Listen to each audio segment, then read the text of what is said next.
আসসালামু আলাইকুম দর্শক ভাই, সবাই কেমন আছেন? আশা করি সবাই ভালো আছেন। আবার চলে আসলাম নতুন একটা বায়োগ্যাস প্ল্যান্টে। এটা ময়মনসিংহ জেলা, ভালুকা থানা। এখানে একটা 75 ঘনমিটার বায়োগ্যাস প্ল্যান্টে কাজ চলতেছে। এই যে আপনারা দেখতে পাচ্ছেন, এটা গ্যাস ডোম। গ্যাস ডোমের মধ্যে যে রড দেখতে পাচ্ছেন, এভাবে রড দিতে হবে। রড দিয়ে তার পরবর্তীতে ঢালাই হবে। আর ঢালাইটা না দিলে, রড না দিলে প্ল্যান্টটা টেকবে না। যখন গ্যাস হবে, গ্যাসের চাপে প্ল্যান্ট বাস্ট হয়ে যেতে পারে। যে যেখান থেকে কাজ করেন অবশ্যই প্ল্যান্টে রড ব্যবহার করবেন।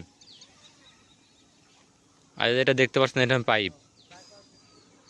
এই যে এই পাইপের মাধ্যমে ওই পাইপ দিয়ে মল ভিতরে ঢুকবে। এই যে মুরগির ফার্ম, এই যে এটা একটা বিশাল প্রজেক্ট। এখানে পুরাটাই মুরগির ফার্ম হবে, 10,000 মুরগির ফার্ম হবে। এইখান থেকে আপনারা 60 থেকে 70টা চুলা ব্যবহার করতে পারবেন। এই গ্যাসটার থেকে আপনারা বিদ্যুৎ তৈরি করতে পারবেন এবং কি রান্না করতে পারবেন।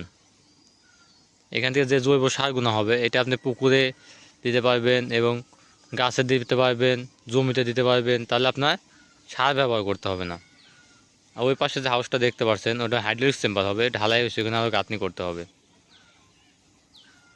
যদি বায়োগ্যাস করতে চান এবং বায়োগ্যাস সম্পর্কে কোনো কিছু জানার ইচ্ছা থাকে, তাহলে অবশ্যই স্ক্রিনে নম্বরে যোগাযোগ করবেন। এখানে সব ধরনের কাজ করা হয়, ছোট বড় এবং 100% গ্যারান্টি সহকারে কাজ করা হয়।